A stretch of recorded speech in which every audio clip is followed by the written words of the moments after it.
वो जय श्री कृष्णा, जय श्री राम, जय श्री राधे राधे, जय श्री महाकाल। कलयुग समयुग मान नहीं, जो नर कर विश्वास। गाय राम गुण गण विमल, भव तर विनय प्रयास। राम नाम की लूट है, लूट सके सो लूट। अंतकाल पछताएगा, जब प्राण जाएंगे छूट। नीलाम्बुज श्यामल कोमलांगम, सीता समारो पृथिवामि भागम। पाणौ महाशायक चारु चापम, नमामि रामम रघुवंशनाथम। श्री सद्गुरुदेव भगवान की जय हो। इस वीडियो में आपको श्रवण कराएंगे श्रीमद् देवी भागवत महापुराण के आधार पर पंचविधि प्रकृति का स्पष्टीकरण तथा अंश कला एवं कलांश का विशद विवेचन श्रवण कीजिएगा। भगवान नारायण कहते हैं, नारद, गणेश जननी दुर्गा, लक्ष्मी, सरस्वती, सावित्री और राधा, ये 5 देवियां प्रकृति कहलाती हैं। इन्हीं पर सृष्टि निर्भर है। नारद जी ने पूछा, ज्ञानियों में प्रमुख स्थान प्राप्त करने वाले साधु, वह प्रकृति कहाँ से प्रकट हुई है, उसका कैसा स्वरूप है, कैसे लक्षण है, तथा क्यों वह 5 प्रकारों की हो गई। इन समस्त देवियों के चरित्र, उनकी पूजा के विधान, उनके गुण तथा वे किसके यहाँ कैसे प्रकट हुई, ये सभी प्रसंग आप मुझे बताने की कृपा करें। भगवान नारायण कहते हैं, वत्स प्राक अर्थ है प्रकृष्ट और कृति से सृष्टि के अर्थ का बोध होता है। अतः सृष्टि करने में जो परम प्रवीण है उसे देवी प्रकृति कहते हैं। सर्वोत्तम सत्व गुण के अर्थ में प्रा शब्द, मध्यम रजोगुण के अर्थ में क्र शब्द और तमोगुण के अर्थ में ती शब्द है। जो त्रिगुणात्मक स्वरूपा है वही परम शक्ति से संपन्न होकर सृष्टि विषयक कार्य में प्रधान प्रकृति कहलाती है। प्रा प्रथम अर्थ में और प्रति सृष्टि अर्थ में है। अतः सृष्टि के आदि में जो देवी विराजमान रहती है उसे प्रकृति कहते हैं। सृष्टि के अवसर पर परब्रह्म परमात्मा स्वयं 2 रूपों में प्रकट हुए हैं, प्रकृति और पुरुष। उनका आधा दाहिना अंग पुरुष और आधा बायां अंग प्रकृति हुआ। वही प्रकृति ब्रह्म स्वरूपा नित्य और सनातनी है। परब्रह्म परमात्मा के सभी अनुरूप गुण इन प्रकृति में निहित हैं। जैसे अग्नि में दाहिका शक्ति सदा रहती है, इसी से परम योगी पुरुष स्त्री और पुरुष में भेद नहीं मानते हैं। नारद वे कहते हैं कि सत असत जो कुछ भी है सब ब्रह्ममय है। भगवान श्री कृष्ण सर्वतंत्र स्वतंत्र परम पुरुष है। उनके मन में सृष्टि की इच्छा उत्पन्न होते ही तुरंत मूल प्रकृति परमेश्वरी प्रकट हो जाती है। तदनंतर परमेश्वर की आज्ञा के अनुसार उनके 5 रूप हो जाते हैं। विभिन्न सृष्टि का सृजन करना इनका प्रधान उद्देश्य है। भगवती प्रकृति भक्तों के अनुरोध से अथवा उन पर कृपा करने के लिए विविध रूप धारण करती है। जो गणेश की माता भगवती दुर्गा है उन्हें शिव स्वरूपा कहा जाता है। वे भगवान शंकर की प्रेयसी भार्या है। नारायणी विष्णु माया और पूर्ण ब्रह्म स्वरूपिणी नाम से ये प्रसिद्ध है। ब्रह्मादि देवता मुनिगण तथा मनु प्रभृति सभी इनकी पूजा करते हैं। वे सबकी व्यवस्था करती हैं। उनका चरित्र परम पावन है। यश मंगल सुख मोक्ष और हर्ष प्रदान करना उनका स्वाभाविक गुण है। दुख शोक और उद्योग को वे दूर कर देती हैं। शरण में आए हुए दीनों एवं पीड़ितों की रक्षा में सदा संलग्न रहती हैं। वे तेज स्वरूपा है। उनका विग्रह परम तेजस्वी है। उन्हें तेज की अधिष्ठात देवता कहा जाता है। सूर्य में जो शक्ति है वह उन्हीं का रूप है। वे शंकर की निरंतर शक्तिशाली बनाए रखती है। सिद्धेश्वरी, सिद्धरूपा, सिद्धदा, सिद्धि, ईश्वरी, बुद्धि, निद्रा, क्षुधा, पिपासा, छाया, तंद्रा, दया, स्मृति, जाति, शांति, भ्रांति, शांति, कांति, चेतना, तुष्टि, पुष्टि, लक्ष्मी, धरती और माया, ये सब इनके नाम हैं। श्री कृष्ण परब्रह्म परमात्मा हैं, उनके समीप शक्ति रूप से ये विराजती हैं। श्रुति में इनका यश गाया जाता है। ये अनंता है, अतएव इनमें गुण भी अनंत हैं। अब इनके दूसरे रूप का वर्णन श्रवण कीजिएगा। जो परम शुद्ध सत्य स्वरूपा है उन्हें भगवती लक्ष्मी कहा जाता है। परम प्रभु श्री हरि की वे शक्ति कहलाती हैं। अखिल जगत की सारी संपत्तियां उनके स्वरूप है। उन्हें संपत्ति की अधिष्ठात्र देवता माना जाता है। वे परम सुंदरी, अनुपम, संयम रूपा, शांत स्वरूपा, श्रेष्ठ स्वभाव से संपन्न तथा समस्त मंगलों की प्रतिमा है। लोभ, मोह, काम, क्रोध, मद और अहंकार आदि दुर्गुणों से वे सहज ही रहित थे। भक्तों पर अनुग्रह करना तथा अपने स्वामी श्री हरि से प्रेम करना उनका स्वभाव है। संपूर्ण स्त्रियों की अपेक्षा वे श्रेष्ठ पतिव्रता है। श्री हरि प्राण के समान जानकर उनसे अत्यंत प्रेम करते हैं। वे कभी अप्रिय बात नहीं कहती।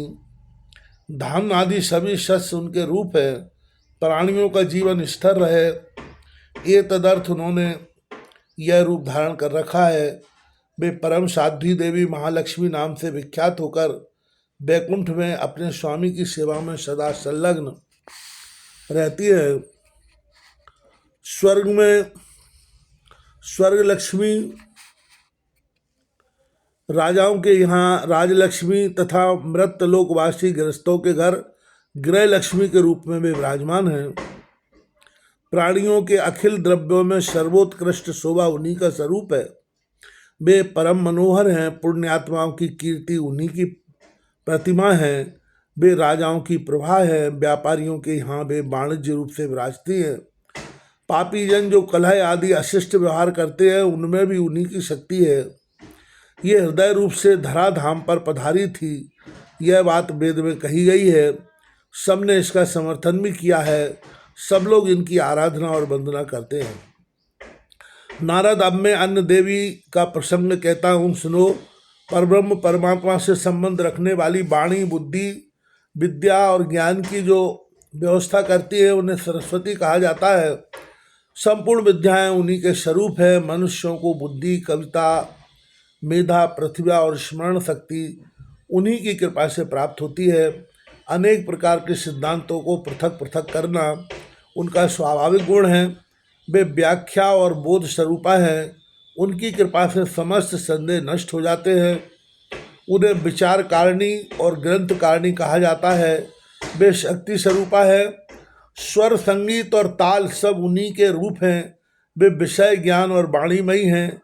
प्रत्येक प्राणी को जीविका प्रदान करती हैं। वे परम प्रसिद्ध वाद विवाद की अधिष्ठात्री एवं शांत मूर्ति है। वे हाथ में वीणा और पुस्तक लिए रहती हैं। उनका विग्रह शुद्ध सत्यमय है।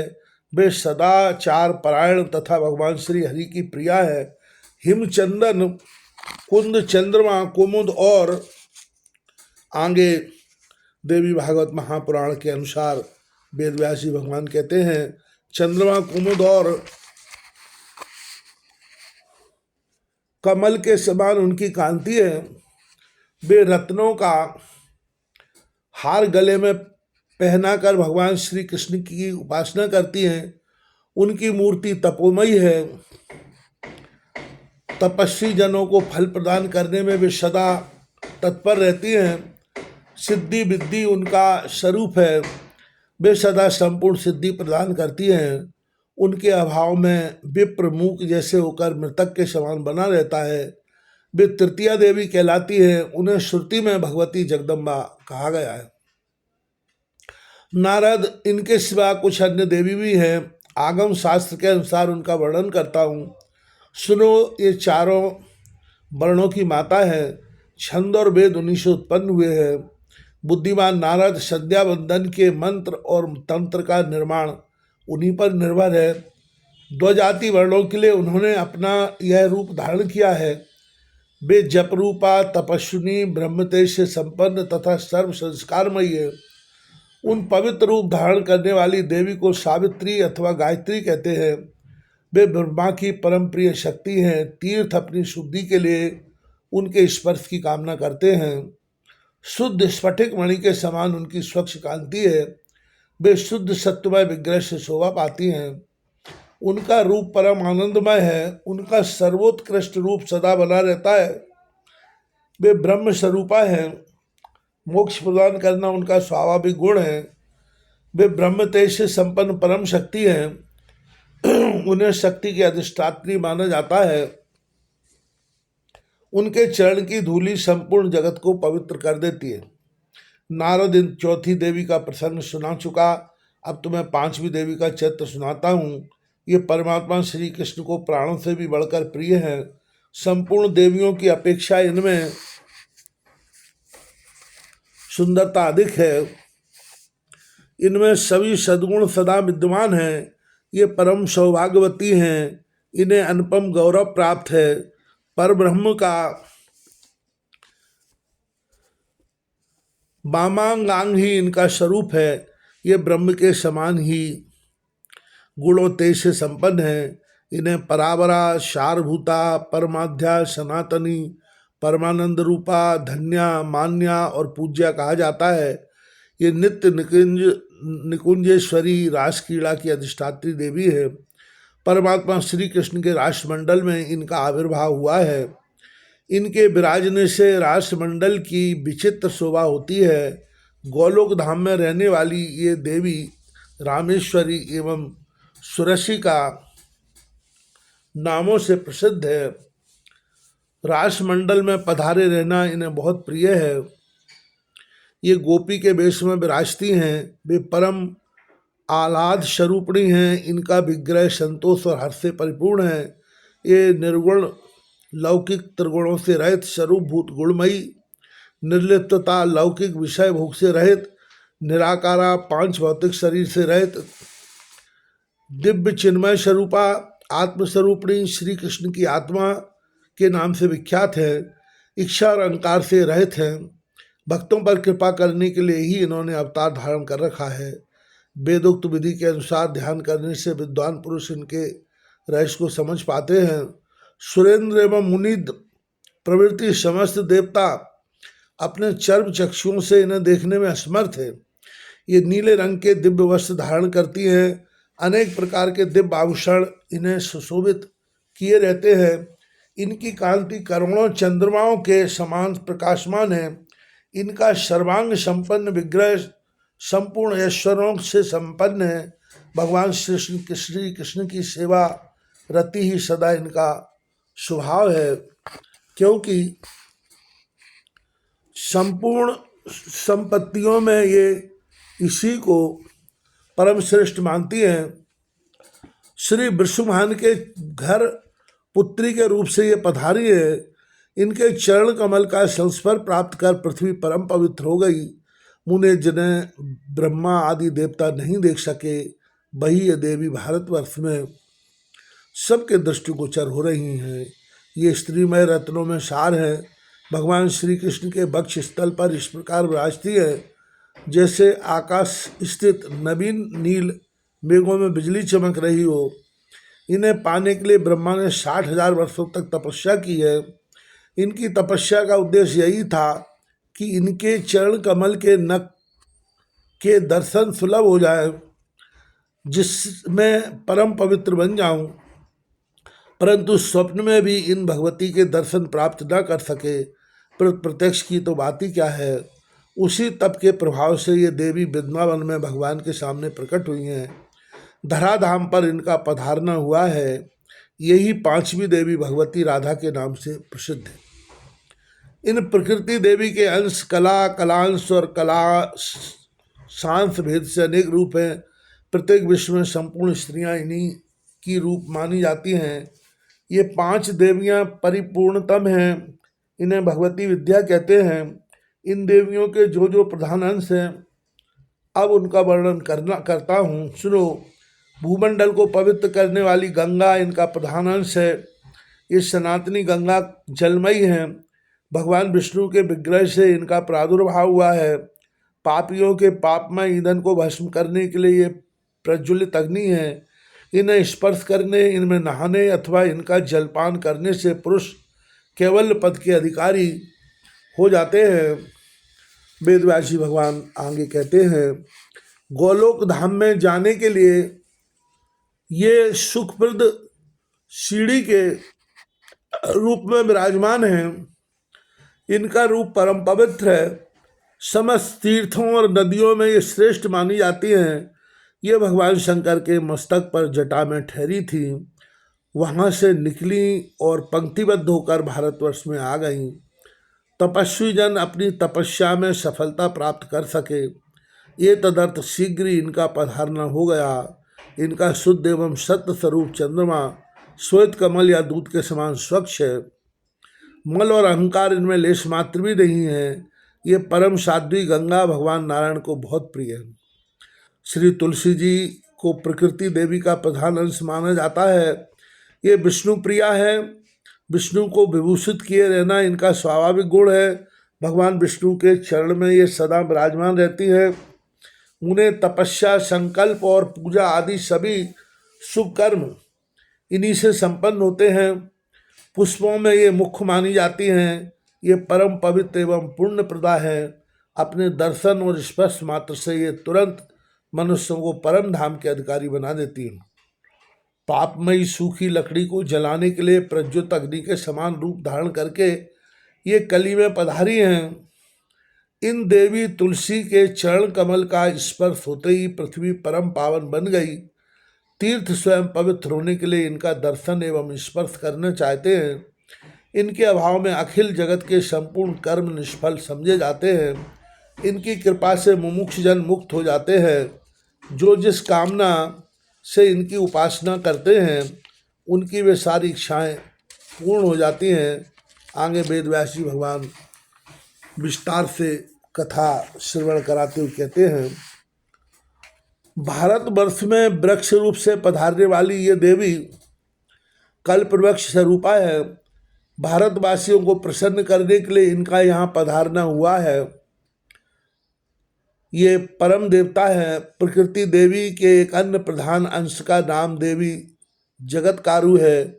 ये कश्यप जी की मानस पुत्री है। इन्हें भगवान शंकर की प्रिय शिष्या होने का सौभाग्य प्राप्त है। ये परम विदुषी है। नागराज शेष ने इन्हें अपनी बहन माना है। सभी नाग इनका सम्मान करते हैं। नाग की सवारी पर चलने वाली इन अनुपम सुंदरी देवी को नागेश्वरी और नाग माता भी कहा जाता है। प्रधान प्रधान नाग इनके साथ विराजमान रहते हैं। ये नागों से सुशोभित रहती हैं। नागराज इनकी स्तुति करते हैं।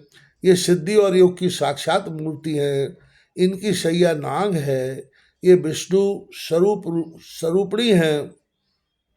भगवान विष्णु में इनकी अटल श्रद्धा है।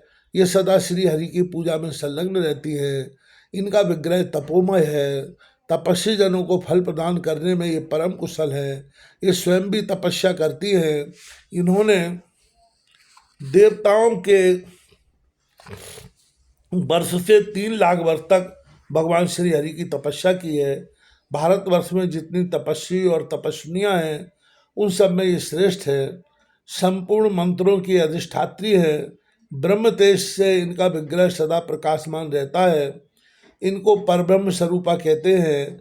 ये ब्रह्म के चिंतन में सदा संलग्न रहती हैं। जरत कारु मुनि भगवान श्री कृष्ण के अंश हैं। इनके द्वारा पातिव्रत धर्म का पूर्ण पालन होता है। मुनिवर आस्तिक जो तपस्वियों में श्रेष्ठ गिने जाते हैं, ये देवी उनकी माता है। नारद प्रकृति देवी के एक प्रधान अंश को देवसेना कहते हैं। मातृकाओं में वे परम श्रेष्ठ मानी जाती हैं। इन्हें लोग भगवती षष्ठी के नाम से कहते हैं। पुत्र पौत्र आदि संतान प्रदान करना तथा त्रिलोकी को जन्म देना इनका प्रधान कार्य है। ये साध्वी भगवती प्रकृति की षष्ठांग हैं, अतएव इन्हें षष्ठी देवी कहा जाता है। संतानोत्पत्ति के अवसर पर अभ्युदय के लिए इन षष्ठी योगिनी की पूजा होती है। अखिल जगत में 12 महीने लोग इनकी निरंतर पूजा करते हैं। पुत्र उत्पन्न होने पर छठे दिन सूतिका ग्रह में इनकी पूजा हुआ करती है। यह प्राचीन नियम है। कल्याण चाहने वाले कुछ व्यक्ति 21वें दिन इनकी पूजा करते हैं। मुनियों के प्रणाम करने पर ये सदा उनकी अभिलाषा पूर्ण कर देती हैं। अतः इन्हें सर्वोत्तम देवी कहते हैं। इनकी मात्र का संज्ञा है। ये दया स्वरूपिणी हैं, निरंतर रक्षा करने में तत्पर रहती है। जल थल आकाश ग्रह जहाँ कहीं भी बच्चों को सुरक्षित रखना इनका प्रधान उद्देश्य है। प्रकृति देवी का एक प्रधान अंश मंगल चंडी के नाम से विख्यात है। ये मंगल चंडी प्रकृति देवी के मुख से प्रकट हुई हैं। इनकी कृपा से समस्त मंगल सुलभ हो जाते हैं। षष्ठी के समय इनका विग्रह मंगलमय रहता है। संहार के अवसर पर ये क्रोधमयी बन जाती हैं। इसलिए इन देवी को पंडित जन मंगल चंडी कहते हैं। प्रत्येक मंगलवार के दिन विश्व भर में इनकी पूजा होती है। इनके अनुग्रह से साधक पुरुष पुत्र पौत्र धन संपत्ति यश और कल्याण प्राप्त कर लेते हैं। प्रसन्न होने पर संपूर्ण स्त्रियों के समस्त मनोरथ पूर्ण कर देना इनका स्वभाव ही है। ये भगवती महेश्वरी कुपित होने पर क्षण मात्र में विश्व को नष्ट कर सकती है। आगे वेदव्यास जी भगवान कहते हैं, देवी काली को प्रकृति देवी का प्रधान अंश मानते हैं। इन देवी के नेत्र ऐसे हैं मानो कमल हों।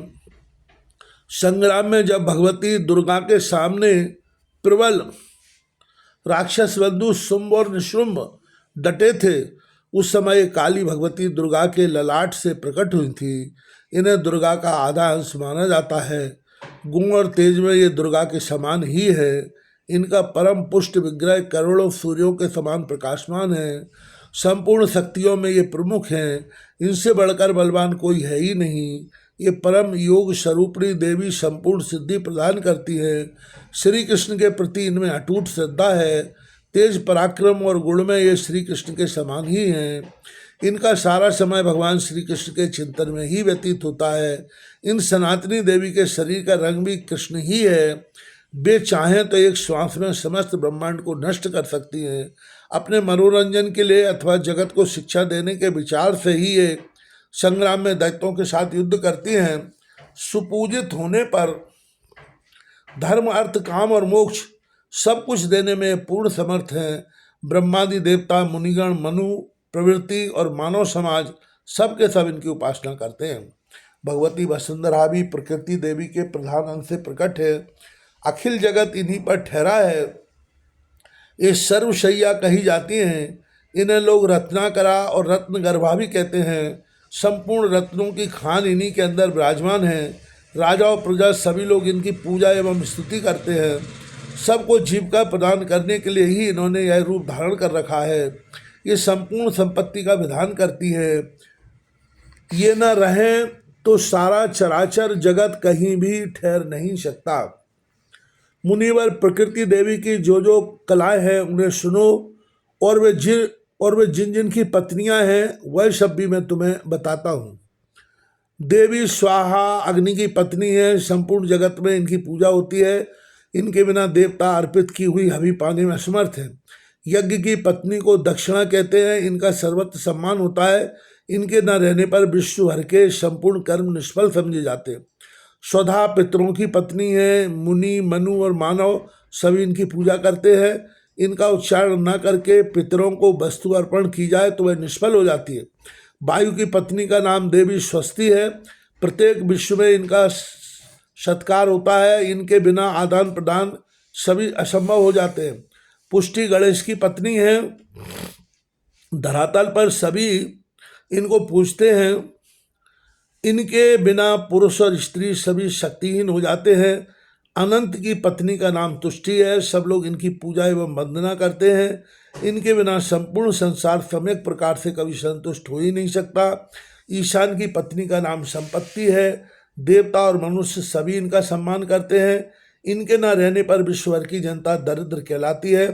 धृति कपिल मुनि की पत्नी है। सब लोग सर्वत्र इनका स्वागत करते हैं। ये न रहें तो जगत में संपूर्ण प्राणी धैर्य से हाथ धो बैठे। सती को सत्य की भार्या कहा जाता है। सबसे आदर पाने वाली ये देवी परम लोकप्रिय है। इनके बिना जगत सर्वथा बंधुता शून्य हो जाता है। परम स्वाध्वी दया मोह की पत्नी है। आगे वेदव्यासी भगवान और कहते हैं वे सब जगत प्रिय हैं। इनके भाव में संपूर्ण प्राणी सर्वत्र निष्प्राण माने जाते हैं। पुण्य की सह-धर्मिणी प्रतिष्ठा है। पुण्य प्रदान करने वाली ये देवी सदा सुपूजित रहती हैं।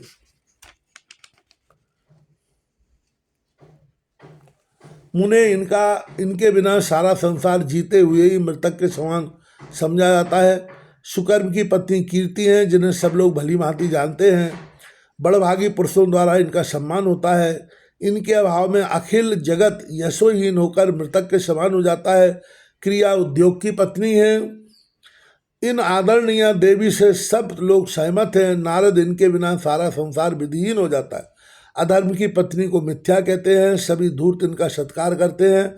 सतयुग में बिल्कुल अदृश्य थी, त्रेता युग में सूक्ष्म रूप धारण करके प्रकट हो गई, द्वापर में अपने आधे शरीर से शोभा पाने लगी, और कलयुग में तो इन मिथ्या देवी का शरीर बड़ा ही स्थूल हो गया है। ये हठपूर्वक सर्वत्र अपना आधिपत्य जमाए रहती हैं। इनके भाई का नाम कपट है। उसके साथ ये प्रत्येक घर में चक्कर लगाती हैं। शांति और लज्जा ये सुशील की आदरणीय पत्नियां हैं। नारद इनके न रहने पर सारा जगत उन्मत्त की भांति जीवन व्यतीत करने लगता है। ज्ञान की 3 पत्नियां हैं, बुद्धि, मेधा और धृति। ये साथ छोड़ दे तो समस्त संसार मूर्ख और पागल के समान हो जाए। धर्म की सह-धर्मिणी का नाम मूर्ति है। कमनीय कांति वाली ये देवी सबके मन को मुग्ध किए रहती है। विश्व के व्यवस्थापक परमात्मा इनका सहयोग पाए बिना निराधार रहते हैं। इनके स्वरूप को अपना कर ही साध्वी लक्ष्मी सर्वत्र शोभा पाती है। श्री और मूर्ति दोनों इनके स्वरूप है। ये परम मान धन्य एवं सुपूज्य है। रुद्र की पत्नी का नाम कालाग्नि है। इनको योग निद्रा भी कहते हैं। रात्रि में इनका सहयोग पाकर संपूर्ण प्राणी आच्छन्न अर्थात नींद से व्याप्त हो जाते हैं। कालका की 3 भार्याएं हैं, संध्या, रात्रि और दिन। ये न रहें तो ब्रह्मा भी संख्या का परगणन नहीं कर सकते। क्षुधा और पिपासा ये 2 लोभ की भार्याएं हैं। ये परम धन्य मान और आदर की पात्र है। ये अनुकूल ना हो तो सारा जगत चिंतातुर हो सकता है। प्रभा और दायका ये तेज की स्त्रियां हैं। इनके अभाव में जगत सृष्टा ब्रह्मा अपना कार्य संपादन करने में असमर्थ है। ज्वर की 2 भार्याएं हैं, जरा और मृत्यु। ये दोनों काल की पुत्री हैं। प्रिय होते हुए भी ये अप्रिय हैं। इन्हीं की सत्ता ना रहे तो ब्रह्मा के बनाए हुए जगत की व्यवस्था ही बिगड़ जाए। निद्रा की कन्या का नाम तंद्रा है। यह और प्रीति वे 2 सुख की प्रियाएं हैं। ब्रह्मपुत्र नारद विधि के विधान में बना रहने वाला यह सारा जगत इनसे ही व्याप्त है। श्रद्धा और भक्ति ये 2 परम आदरणीय पत्नियां वैराग्य की हैं। मुने इनके कृपा प्रसाद से अखिल जगत सदा जीवन मुक्त हो सकता है। देवमाया अदिति, गौओं को उत्पन्न करने वाली सुरभि, दैत्यों की माता दिति, कद्रु, विनिता और धनु ये सभी देवियां सृष्टि का कार्य संभालती हैं। इन्हें भगवती प्रकृति की कला कहा जाता है। अन्य भी बहुत सी कलाएं, कुछ कलाओं का परिचय कराता हूँ, सुनो। चंद्रमा की पत्नी रोहिणी और सूर्य की संज्ञा है। मनु की भार्या का नाम शतरूपा है। शची इंद्र की धर्मपत्नी है। बृहस्पति की सह-धर्मिणी तारा है। अरुंधति वशिष्ठ मुनि की धर्मपत्नी है। अहिल्या गौतम की, अनसुईया अत्रि की, देवहूति कर्दम मुनि की और प्रसूति दक्ष की पत्नियां हैं। पितरों की मानसी कन्या मेनका अंबिका की पुत्री भी कहलाती है। लोपामुद्रा कुंती और कुबेर की पत्नी को सभी जानते हैं। वरुण की पत्नी भी प्रसिद्ध है। बलि की भार्या का नाम बिंदावाली है। कांता, दमयंती, देवकी, गांधारी, द्रौपदी, शैव्या, सत्यवती, वृषभानुप्रिया, कुलीना, राधा की जननी, साध्वी, यशोदा, मंदोदरी, कौशल्या, सुभद्रा, रेवती, सत्यभामा, कालिंदी, लक्ष्मणा, जामवंती, नागनिजती, मित्रवृंदा, रुक्मिणी, सीता जो स्वयं लक्ष्मी कहलाती हैं। काली व्यास को जन्म देने वाली महासती, योजन गंधा, बाणपुत्री, उषा, उसकी सखी चित्रलेखा, प्रभावती, भानुमती, मायावती, परशुराम जी की माता रेणुका, बलराम की जननी रोहिणी और एकनंदा जो श्री कृष्ण की बहन परम साध्वी दुर्गा कहलाती हैं। भारतवर्ष में भगवती प्रकृति के बहुत सारी कलाएं विख्यात हैं। जो ग्राम देवियां हैं वे सभी प्रकृति की कलाएं हैं। विश्व भर में जितनी स्त्रियां हैं उन सबको कला के अंश समझना चाहिए। इसलिए स्त्रियों के अपमान से प्रकृति का अपमान माना जाता है। पति और पुत्र के सहित साध्वी विप्रिणी की वस्त्र, अलंकार और चंदन से पूजा जो करता है उसके द्वारा भगवती प्रकृति सुपूजित होती है। जिसने विप्र की अष्ट वर्षा कुमारी का वस्त्र, अलंकार एवं चंदन आदि से अर्चन कर लिया उसके द्वारा भगवती प्रकृति स्वयं पूजित हो गई। उत्तम, मध्यम एवं निकृष्ट प्राय सभी स्त्रियां भगवती प्रकृति के का ही अंश है। जो श्रेष्ठ आचरण वाली तथा पतिव्रता स्त्रियां हैं उन्हें प्रकृति देवी का सप्तान समझना चाहिए। इनको उत्तम माना जाता है। जिन्हें भोगी प्रिय है वे राजस अंश से प्रकट स्त्रियां मध्यम श्रेणी की कही गई हैं। वे सुख भोगने के लिए विवश होकर सदा अपने कार्य में लगी रहती है। प्रकृति देवी के तामस अंश से उत्पन्न स्त्रियां अधम कहलाती हैं। उनके कुल का कुछ पता नहीं रहता। उनके मुख्य रूप होते हैं। वे धूर्त, स्वेच्छाचारिणी और कलह प्रिय होती हैं। भूमंडल पर वे उल्टा कहलाती हैं। पुष्यली स्त्री भी प्रकृति का तामस अंश कही गई है। नारद इस प्रकार प्रकृति के संपूर्ण रूप का वर्णन कर दिया। भारतवर्ष परम पवित्र देश है। भूमंडल पर पधारकर इस देश में सभी देवियां सुपूजित हुई हैं। दुर्गा दुर्गति का नाश करती हैं। राजा सुरथ ने सर्वप्रथम इनकी उपासना की है। इसके पश्चात रावण का वध करने की इच्छा से भगवान श्री राम ने देवी की पूजा की है। तत्पश्चात भगवती जगदम्बा तीनों लोकों में सुपूजित हो गई। पहले दक्ष के यहाँ ये प्रकट हुई थी। दैत्यों का वध करने के पश्चात स्वामी का अपमान देखकर इन्होंने यज्ञ में अपना वह शरीर त्याग दिया। फिर ये हिमालय की पत्नी के उदर से उत्पन्न हुई। भगवान शंकर को अपना पति बनाया। गणेश और स्कंद इनके दो पुत्र हुए। गणेश को स्वयं श्री कृष्ण माना जाता है। स्कंद विष्णु पुत्र हो चुके हैं। नारद। इसके बाद राजा मंगल ने सर्वप्रथम लक्ष्मी की आराधना की। इसके उपरांत तीनों लोकों में देवता, मुनि और मानव इनकी पूजा करने लगे। राजा अश्वपति ने सबसे पहले सावित्री का अनुष्ठान किया। फिर प्रधान देवता और श्रेष्ठ मुनि इनके उपासक बन गए। ब्रह्मा ने पहले सरस्वती का सम्मान किया। इसके बाद ये देवी तीनों लोकों में देवता और मुनियों की पूजा हो गई। सर्वप्रथम गोलोक में रासमंडल के अवसर पर भगवती राधा की पूजा हुई है। गोपों, गोपियों, गोप कुमारों और कुमारियों के साथ सुशोभित होकर श्री कृष्ण ने राधा का पूजन किया था। उस समय कार्तिकी पूर्णिमा की चांदनी रात थी। गौओं का समुदाय भी इसी उत्सव में सम्मिलित था। फिर भगवान की आज्ञा पाकर ब्रह्मा प्रभृति देवता तथा मुनिगण बड़े हर्ष के साथ भक्तिपूर्वक पुण्य एवं पुष्प एवं धूप आदि सामग्रियों से निरंतर इनकी पूजा वंदना करने लगे। स्तुति भी की। इस भूमंडल पर पहले इनकी पूजा राजा सुयज्ञ ने की है। ये नरेश पूर्ण क्षेत्र भारतवर्ष में थे। भगवान शंकर के आदेशानुसार इन्होंने राधा देवी की उपासना की थी। फिर भगवान श्री कृष्ण की आज्ञा पाकर त्रिलोकी में मुनिगण पुष्प एवं धूप आदि उपचारों से भक्ति प्रदर्शित करते हुए इनकी पूजा में सदा तत्पर हो गए। जो कलाएं प्रकट हुई हैं उन सब की भारतवर्ष में पूजा होती है। मुने तभी से प्रत्येक ग्राम नगर में ग्राम देवियों की पूजा का प्रचार हो गया है। इस प्रकार भगवती प्रकृति का संपूर्ण शुभ चरित्र मैं तुम्हें सुना चुका। सभी लक्षण वैदिक प्रमाण से संपन्न हैं। अब पुनः तुम और क्या सुनना चाहते हो वही भी बताइए। आगे के वीडियो में आपको भगवती का और अगला चरित्र श्रवण कराएंगे। सभी पर भगवान की कृपा बनी रहे।